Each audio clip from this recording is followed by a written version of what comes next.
We are back. Episode, what is this, 4 now? Episode 4. Episode 4 of the D-League podcast. Welcome back. We're happy to have you. I mean, 4 weeks in, if you're even listening to me say this, like, thank you. I feel like no one actually watches these. I don't know. It says they have 20 views on YouTube. By the way, do we have these monetized? I want to start making some money off these. Yeah. Maybe once we hit 100 views, then we can maybe make like a penny or something like that. Well, you know, money's money, penny's penny, better than nothing. So let's dive right into it. I know these have been a little long, so we're going to try to cut this one down in time. Just want to quickly go over the Lions game from last week. A lot of good, a lot of bad. I mean, more than anything, like the injuries just suck. Yeah. I wish you could just simulate this entire NFL season with like the injuries off, like you would in Madden. Because like a ton of huge injuries, Lions, like CJ possibly being out for the season with a torn pec and Montgomery out a couple weeks. Couple on the offensive line too. Like Decker got hurt, Vitae got hurt, Montgomery's hurt. So like, man, a lot of banged up Lions. And just to top it off, a little insult to injury. The loss sucks too. So. Yeah, that was tough. It was a close game though, so I'm not too discouraged. If you'd have told me 2 weeks ago that Lions would be 1-1 to start the year, I'd be very happy. So for sure. And Seattle always has our numbers, so whatever. Definitely. We needed to be humbled a little bit, bring us back down closer to earth, I would say. We seem to be having some very high expectations, so it's nice to kind of be humbled and to be back down to earth, and hopefully the team responds well. So let's jump right into the week 2 recap. I'll let you take this first one. This was your game, so let's hear what your thoughts are on it. Yeah, me versus the Cucks. It was 2 versus 3 in the power rankings that week, and my team we just came out and we executed well. Put up 127 to his 82. He may or may not have left 109 points up on the bench, and if you remember what I just said, his team put up 82. Bench put up 109. Not going to win you many weeks, and my defense put up 27 points. So, it was just a great showing from my team, and I'm liking what I'm seeing from them. 100 plus from the bench is crazy. Yeah. Like 90 tough. From 3 players too. 90 from 3 players, but still over 100 from the bench is crazy. So tough week for Chuck, but he has a solid squad and he'll bounce back. So next game up was the Golden State Warriors and Turn Your Head and Golf. I mean, this was a real showdown. What, a 2-point game going into Monday night, I believe? Yeah, it was a close one, and Najee really made Trent split this one out. Najee, he's lost his step. He looks so slow out there. So slow.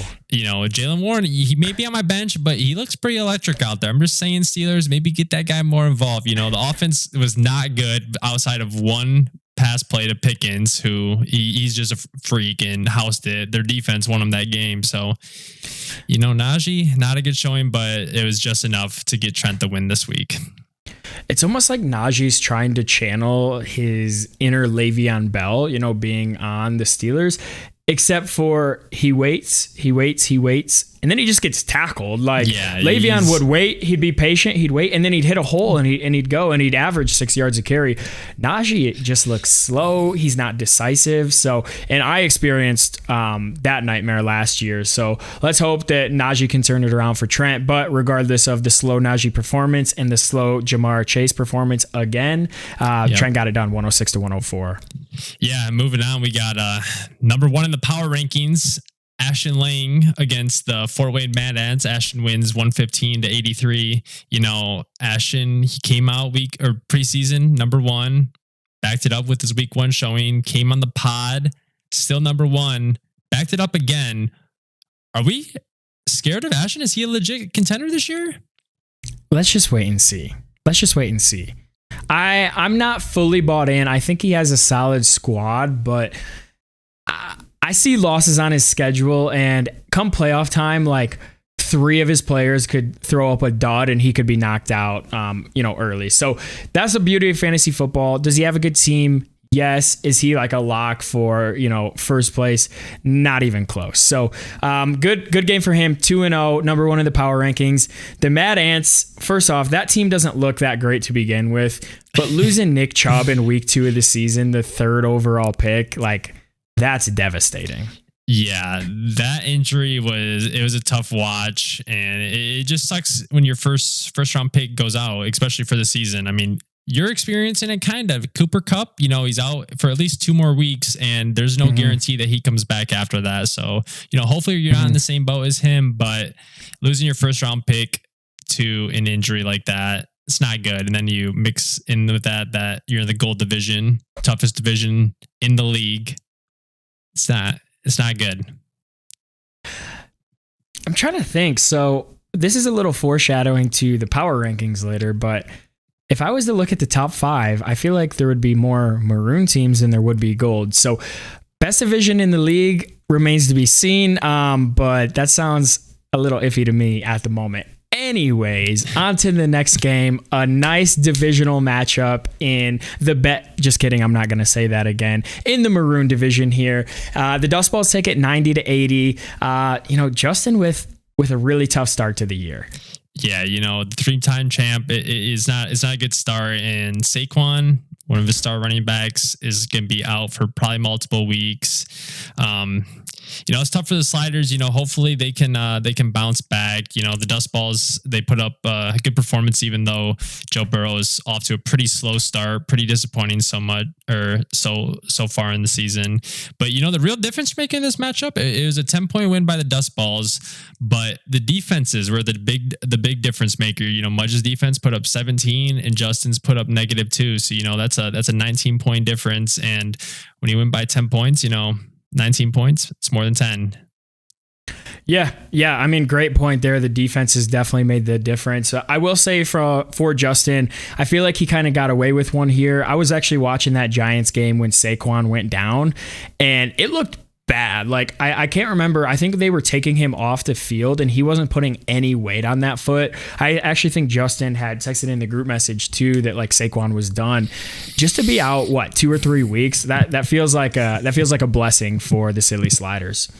Yeah, it does in some capacity, but at the same time, when you're starting off 0-2 and your star running back gets hurt like that, even if he comes back in 4 weeks, if you're 1-5, 2-4, you're only on an uphill battle to make that final playoff spot. But then again, he's in the maroon division, so maybe he gets in at like a 5-9 record or something. I don't know. Could happen. And that's why we play the game. So on to our 5th and final matchup of the D-League Week 2. The Ogama Do You Jobbers with a tough loss to Mark's Flying Circus. Mark gets on the board for the first time this year. Good to see him move to 1-1. The Do You Jobbers dropped to 0-2 after a solid performance. Not much to say about this one. For me personally, I felt like my team had a pretty good week.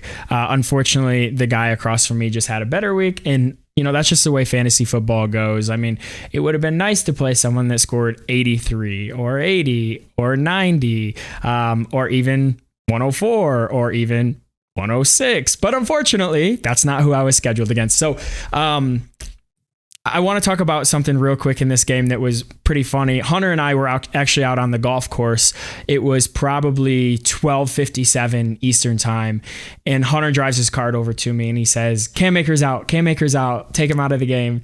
And within like 90 seconds, I benched Cam Akers, picked up who was it, Zach Moss out of the free agents, put him in, and he got me a solid 16 points. So I honestly am probably going to play him moving forward. I mean, he's a good player, and that Colts running game isn't bad, especially now that he's the lead back. Yeah, he's the lead back, and Jonathan Taylor's going to be out for another couple of weeks, maybe even this season. Who knows? I was really hoping that pickup would have won you the week. That would have been an awesome story. But yeah, I mean, you're about to hit your approach shot on 18. I didn't know if I should have waited for you to hit that and then tell you about that. We're risking too much time there. So, I had to interrupt you when you're doing your setup, and it almost helped you out, but at least you got a good running back for the rest of the year.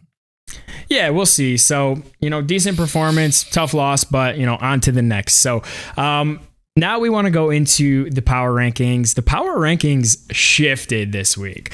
They shifted hard. So I'll start off. You guessed it. Why can't I win? 2-0. Starting the season with 2 really solid performances, he's going to stay there at the number 1 spot. Yeah, no reason for him to move. He's been number 1 all season, and all he's done is back it up. And moving on to the 2 spot, though, we got myself, moved up 1 from the 3 spot. Really nice performance against Chuck. My team, my starters put up a great performance, but let's not forget, my bench also did good. I had Raheem Mostert put up 27, and Nico Collins put up a 20 piece at the receiver position. So, I'm liking my squad this year. I have to look ahead in the schedule, but I'm looking forward to playing Ashton. I want to see our 2 squads up against each other.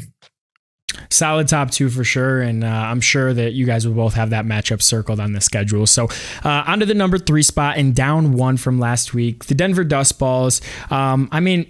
Once Joe Burrow gets it going, I think we can see the Dust Balls start to trend back up towards that number 1 spot. But until then, I feel like he's just going to continue the slippery slope that he's kind of on right now. Yeah, the Dust Balls are always a consistent team. They're 2-0, and their star quarterback is off to a pretty slow start. He's not connecting with his boy Jamar. So for him to be at the 3 spot with that, I'd be happy if I was him, and I think he's going to be a threat this year.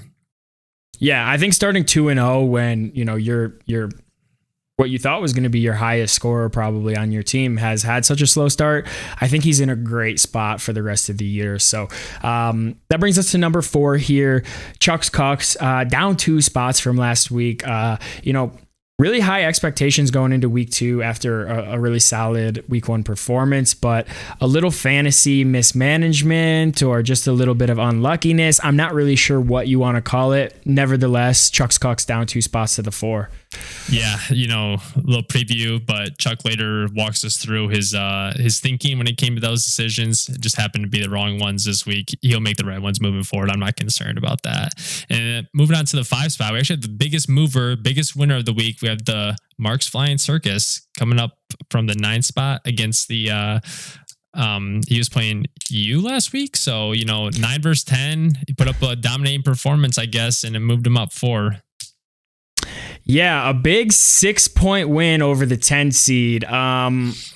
Not really sure what the committee's seeing here. Maybe they're seeing something that I'm not. A 6-point win over the worst team in the league. But nevertheless, your biggest mover and into the top 5 for Mark's Flying Circus. I think I speak for everyone when we say we're happy to see him there. So on to number 6, Turn Your Head in Golf. Up 2 spots with a tight booty clinching win here in week 2, but he's on the board and in the win column at 1-1.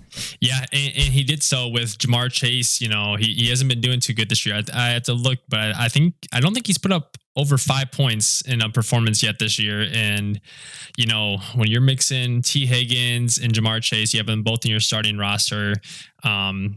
There's a chance that both of them could go off, one of them could go off, or none of them can go off. Week 1, he found out none of them can go off. This week, he found out one of them can go off. Maybe next week, he finds out that both of them can go off, and he'll keep climbing up these rankings.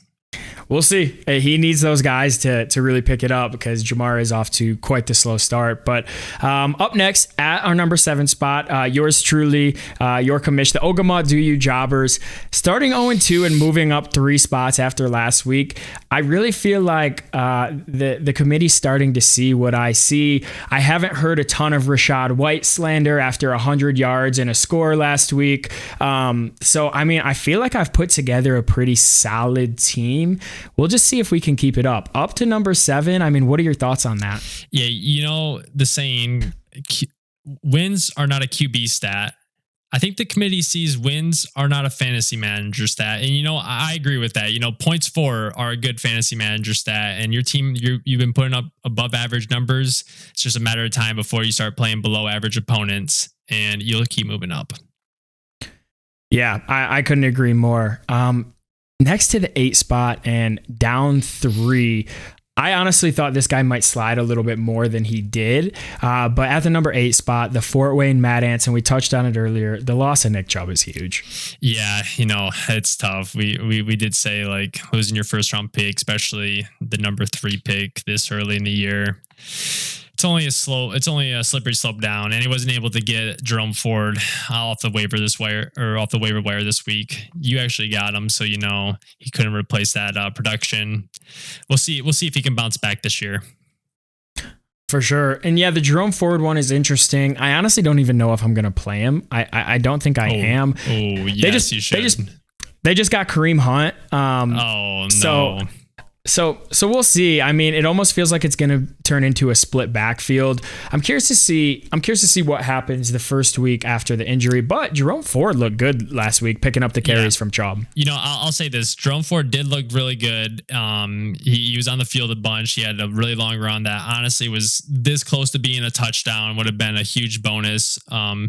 Score. But, the Browns had the chance to bring Kareem Hunt back in this past offseason. They chose not to. They went with Jerome Ford as their backup. They could have re-signed Hunt earlier. I think it's just a veteran added depth piece. Kareem Hunt wasn't even that good last year. I think Jerome Ford should see the starting lineup for you this week. Yeah, we'll see. I honestly haven't really looked into my lineup too much this week. Have a few backs now that I'm trying to choose from, and also a few wide receivers. So might slide them into that flex position or replace one of my running backs at the moment. But I have a little bit of time here before the game starts tonight. So on to number 9, the Southside Silly Sliders, and like I said, a really tough start for him. Yeah, not someone you expect to see this low in the power rankings given his history, but these are the week 3 power rankings. I'm not concerned. It's a long season. He can bounce back. And we've seen the 5 and 8, and like you said, now would be 5 and 9 with the new schedule rules. But we've seen him slide into the playoffs with a team like that, and then turn around, get hot, and win it all. So by no means is this guy out of it. A lot of football left to be played, and I think he's comfortable there. He doesn't mind being down there because he knows when to turn it on and flip the switch. Yeah, this guy he has the most championships. He knows what it takes, and he's not concerned about an 0-2 start. He'll bounce back. For sure. And then last, but certainly not least, our biggest loser of the week, Mr. Golden Taint. You want to take this one? I really don't even know what to say. Yeah, it hurts seeing the former champ be this low in the power rankings. But then again, it's week 3 power rankings. I think he can bounce back. He's in a tough division. He tried recreating some magic from his team last year. I think he drafted a couple of guys that, last year may have helped him win a championship. Drafted him this year, not doing too good. Josh Jacobs, he was the NFL's leading rusher last season. He put up -2 rushing yards this past week. You're not going to win many fantasy games with that production. Yeah, that's crazy. Not a great performance, but we know what he can do. And definitely, he'll bounce back. What did he start at this year? 2? Yeah, 3? I think it was 3. 3. It was 3. Yeah. So from 3 to 10, a little bit of a landslide week 1 and week 2, but I would expect to see him start to creep his way back up. So there's your power rankings 1 through 10. Love them, hate them, but just don't blame us. So on to next week's matchups, and there's a few really good games on the board. I actually do want to start with the game of the week here. I think it's probably the best matchup that we've seen all year, and that's going to be between the Denver Dustballs and Lang's football team, also known as Why Can't I Win? That's going to be a hell of a matchup. Yeah, 1 versus 3 in the power rankings. These are two maroon heavyweights this year. Battle of the unbeatens. It's a no question game of the week. Ashton's favored by almost 3 points. I think this is gonna be a shootout, and I don't have a winner in this fight. I just want to sit back and watch a great battle. Yeah, I agree. I think even though it's early in the season, taking that sole possession of the 1 seed in the maroon side is going to be huge, and you get the tiebreaker. I think that. Yeah, and I think the X factor in this game is Joe Burrow. If Joe Burrow turns into his old self and puts up 25 or puts up 30, I think I see Mudge taking this one, but who knows what's going to happen? I'm just hoping for a good one. So next up on the list, you wanna take this one here? Yeah, we got myself versus the circus. I always enjoy playing the circus. I always get a nice text from Mark, a good luck text, hoping the squads can compete. We both got some good squads this year. It's a top 5 matchup in the power ranking. So, it's not the game of the week. It's not 1 versus 3, but 2 versus 5, pretty solid matchup. I'm projected to win by almost 12 points, but projections aren't shit. I'm expecting a close matchup with Mark this week. Yeah, Mark always keeps it tight. He just has those guys that you wouldn't expect to go big, and all of a sudden, you have Keenan Allen catching 2 touchdowns with 150 yards. So like, from experience. Maybe. Anyways, that's going to be a good one. Mark always keeps it tight. And, he's looking to kind of, I guess, show that he really belongs there in the top 5 with what would be a big upset over the number 2 seed here. Definitely. So on to the next game. We have the Golden Taint Warriors and we have Chuck's Cucks. I mean, this kind of feels like a statement game for both teams. Yeah, I don't want to have a must-win game this early in the year, but this feels like a must-win matchup for both teams. Chuck last week coming off a butt whooping, we'll say. Some mismanagement. Josh, 0-2 start coming from the former champ. Both seasons are going in the same direction, and one of them wants to flip the script and really compete in the gold division. I think the Warriors get their first win this year. And Chuck, I like it. Chuck's going to come week 4 and just absolutely whoop my butt. So that's my prediction. We'll see. I think that's going to be another good one. Up next on the list, we have the Ogama Do You Jobbers against the Fort Wayne Mad Ants. This game could go one of 2 ways. Either the Mad Ants rally around the Nick Chubb injury and they have the game, of the week, or that team completely crumbles. They put up 72 and he might start thinking about 2024. I just noticed this, but it's so ironic that he just lost Nick Chubb. Nick Chubb's job is going to Jerome Ford. Jerome Ford is on your team, so right away he's got to face off against Nick Chubb's replacement. I think you're going to get your first win this season. I think it's going to be a tough one, and with the way the season's been going and the opponents I've been playing, everyone's given their best efforts, so to speak, against me. So maybe the Mad Ants will do the same, and they'll keep it close. And I'm just hoping for a nice, consistent performance, nothing crazy from the Do You Jobbers. So we'll see how that one goes, but it could go either way. And then last but not least, we have the Southside Silly Sliders against Turn Your Head and Golf. An interesting one here. What are your thoughts on this matchup? Yeah, this is a really interesting one. Turn Your Head and Golf, first year in the league, relatively new fantasy player against an experienced vet. 0-2, not a good start this year. He's got a nice tune-up matchup against Turn Your Head and Golf. And I see the Sliders taking this one away. I think the wide receiver stack between Jamar Chase and T. Higgins is gonna fail Trent this week, unfortunately. Yeah, we'll see. I mean, I don't even know what to say about it. I mean, it was really interesting on draft night. I felt like it could still be fine with the way and the volume of passing attempts that Burrow had last week. But, just starting off, it's been really weird. Let's still put a pin in it, though. I think Joe there's Burrow potential. Yeah, I think, starting week 1 against Cleveland, at Cleveland, I believe, in the rain, in the mud. I mean, that's just a terrible way to start your season for the passing game.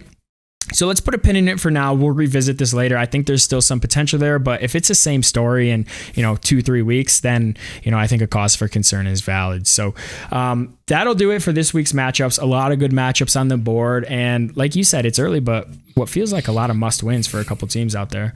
Definitely, it should be a good weekend with some exciting matchups. And come Monday night, I think we have another double header, I believe. So hopefully we have some something to root for come Monday night around this time. For sure. Well, we're going to get you to the best segment of the podcast. We're really excited to have this man on. He's a long-time member of the D League, and we're super happy to have him. So over to you, which is me. And me. Welcome back, everybody, to everybody's favorite section of each week's podcast, where we bring one of you onto the pod here with us. A little foreshadowing here at the start of the pod with the change in the lights here behind me. You guys can probably guess who's on here with us. Hunter, you want to give the guys any hints? Yeah, he's the one guy in the league that's a rival in the NFC North against the Lions. It's our favorite Skull fan, Chuck. Chuck, welcome to the pod. We're happy to have you. Happy to be here. I was excited when I got the text today. Yeah, well, we wanted to bring you on here. I feel like you're one of those guys that has been with the D League for a really long time. I would say, I mean, this is 10th year of ESPN. You've been with us all 10, right? Yeah. Going back to the NFL days. Yeah, one of the founding fathers. Yeah. So let's kick it off. Let's get right into the heart of this podcast. So we always like to ask everyone that we bring on here.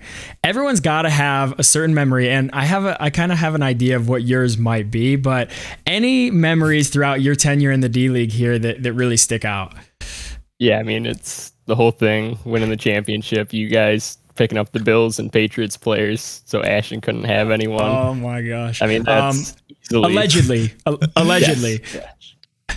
But easily the top moment. I think I me. was in. So, I mean, we had guys like Gunnar Olszewski getting picked up, and I was looking at the list earlier. It was just bums, but I think I was in Noah's basement when that happened. Yeah, may or may not have been some scheming. I worked that night, and I had no idea what was going on. We were scheming hard. I hope Ashton doesn't listen to this episode. And if he does, he's really going to come back with some vengeance here this year with the team he's put together. So not a shot at Ashton, but that was his favorite moment easily. For sure. So week 2 was an interesting one for you. Hunter, I know that you had some personal interest in this game as you were the one facing him. If you want to take this one away. Yeah, definitely. Chuck and I, we had a close matchup for the first like half of the Sunday slate, and then it started to get out of hand. But Chuck, you had your bench QB, bench running back, and bench wide receiver put up 90 points. Mm-hmm. That was more than your entire starting roster. Walk me through what happened with the start sit decisions this week. That's more than I've put up in either of my matchups so far. So, but I mean, George Pickens had a bad week. Week 1 was playing the Browns defense, good defense. So wasn't going to start him. Also with DK, CD, and Jefferson, it's tough to start George Pickens. Brian Definitely. Robinson. I mean, Ramondre's always going to start, and then Jahmyr Gibbs. He might be headed to the bench soon, but so Robinson will start this week, and Kirk always plays bad against the Eagles. So of course this week he played great against the Eagles, and it was prime time. It was prime time. Kirk, he let me down in a different way this time. So, but yeah, so those were my thoughts, and Kirk will be the starting quarterback going forward. Makes sense. I can definitely see that. When you look at the decisions on paper and like when you put the logic behind them, like every single pick makes sense, but that's what makes fantasy football is you just truly never know. So like super unfortunate. Like what can you do other than, pack the bags and move on to week 3? Yeah. And then week 3, I get Josh, and week 4, I go right back and play Hunter again. So it's a fun part of the schedule, getting Hunter twice in 3 weeks. So. Hopefully CMC or anyone else on the team isn't on a bye. I don't think they do buys that early. So yeah, I think we missed it by one. Maybe it's a closer matchup. I think if we both teams had their max potential points that Sleeper would show, I think we would have been pretty close. Yeah, for sure. We both would have been at like 130 or max, 140 max. Definitely. So I have to ask, and this is a question that I think everybody is interested in hearing your answer to. You're in a league of 10 guys. 9 of those guys are Detroit Lions fans. You're the one odd man out. Like, what is that like, from a fan perspective of like, being a Vikings fan? Last year, they were great. The Lions sucked. Like, what's it like from that perspective? And then walk me through this year as well, where you guys have an 0-2 start and the Lions are the team with all the hype. Like, what is that like for you being in this league? It's fun because I get everyone coming at me, just ragging on me. I enjoy it, and I like to dish it back a little bit. But all my friends, any group message I'm in, it's 20 Lions fans and just me as the lone Vikings fan. So on NFL Sundays, I have 5 different group messages just getting spammed with skull with a bunch of L's. Oh, yeah. So I enjoy it. It's awesome. And trust me when I tell you, I know how you feel. I had kind of a switch up myself, and on college football Saturdays, a lot of the times I'm the one in the group message that's having a lot of people come after me. I remember walking out of Ohio Stadium last year. I literally had to shut my phone off because the calls, the FaceTimes, the messages that were coming in after I walked out of the game because I didn't have service. So I know how you feel. It's fun, isn't it? Like kind of being on the other side of the fence. Yeah, you get to play the heel a little bit, which is fun. So, yeah, I'd say the past decade it's worked out well, and your both of yours favors. Hopefully the tides are turning though. Michigan already seems it might be, and Lions hopefully they can do something this year. Yeah, it's disappointing just like being so good consistently and then just never being good in the playoffs. So that's. I mean, they're in the same spot as the Lions. A good problem to have. So. Yeah, at least you had fun during the regular season, though. And then, Lions usually would just suffer. Exactly. And then I know they'll break my heart in the postseason. So, yeah, exactly. But you can enjoy the regular season. For sure. So, next up, an interesting question, because at the start of the season, we assigned everybody a rival. We tried to pit people against each other that felt like they held a similar role in each division. In the Maroon division, we picked Justin. In Gold division, obviously we picked you, two guys that I feel like are always in the mix. You guys don't have a lot of bad years. Tell me what it's like having Justin as a rival. Do you feel like it should have been someone else, or do you feel like that's a good fit for you? No, I think Justin makes sense. I think we draft similar. We like a lot of similar guys. Like you said, we're pretty much always competing. So I think it made a lot of sense. And I think last year we played twice, week one and then whatever other week before the rivalry week. But I think we've played twice the last couple of years now. So it made a lot of sense. I think it's a great matchup. I feel like you guys are always neck and neck. And like you said, you draft similar. Like you kind of took the words right out of my mouth. I feel like you're almost the same player, but in different divisions. And I think that rivalry just makes a lot of sense. For sure. Definitely agree. Now, other than Justin, what matchup on the schedule are you most looking forward to this year? I'd say you. I want to get my revenge. Okay. I got to redeem myself after dropping that. like 80 points or whatever it was this last week. Fair enough. We got to look up who Kirk Cousins is playing that week, and hopefully he lays up a dud. So, it breaks your fantasy heart and your NFL rooting heart. Got the Panthers, so we'll see how that goes. Oh. The Panthers suck. Like they suck. They suck. They do. That Kirk to JJ connection's gonna probably be pretty good that week. Let's hope it's that. Let's hope it's that Kirk to Jordan Addison connection. We'll go with that. Hey, I'll take it as long as they win. Awesome. And then last but certainly not least, we're only a couple weeks in, so it's really hard to tell.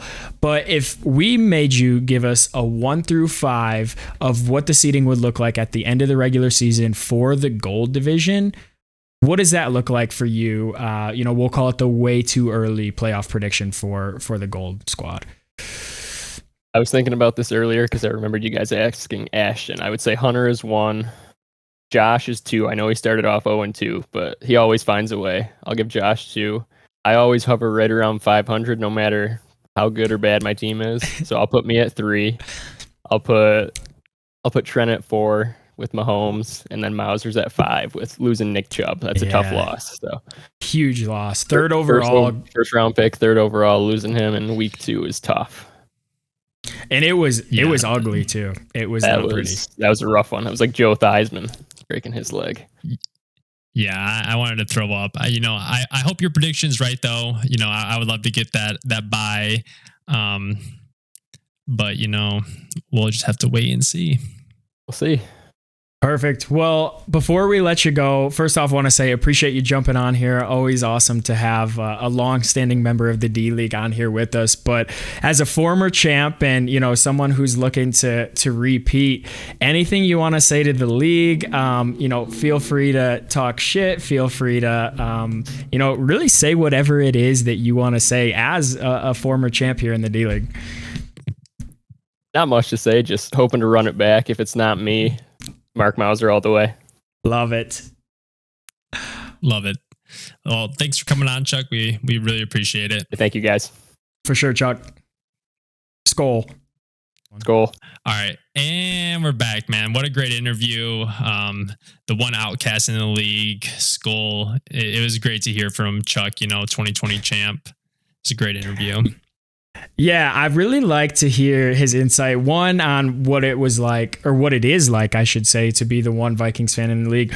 But also it was a really interesting dive into his mind when he was talking about his decisions to start who he started in week 2. I like that because, he's very in depth when he talks about his decisions and why he makes them. So really just an unfortunate turn of events for him there in week 2. Yeah, he's someone that's always competing. He's always in the playoffs. And, I think that little dive into his thinking, dive into his mind shows why. For sure. So that'll do it for us this week. Next week, look forward to some recaps, a lot of good week 3 matchups coming up. So really excited to break those down next week. Some surprises, some disappointments will be coming your way, and an all new power rankings. I'm always so excited for those. Yeah. And we'll have a new guest come on. It could be one of you or you. You might not be watching this far, so we'll text you and you'll know it's you. But yeah, come next week at this time. I could be sitting at 3-0 and you could be sitting at 0-3, and that'd be tough for you. Anything is possible, baby. Word to my boy J.R. Smith. We're getting on the board this week, and I'm sorry that it has to be against the Mad Ants. They always say don't kick a horse while he's down, but the Mad Ants are down, and I'm going to be kicking the shit out of him. So really excited for some matchups this week. Really excited for mine, and thank you guys as always if you've watched this far. I doubt you have, but if you have, bless up. Thank you. Peace.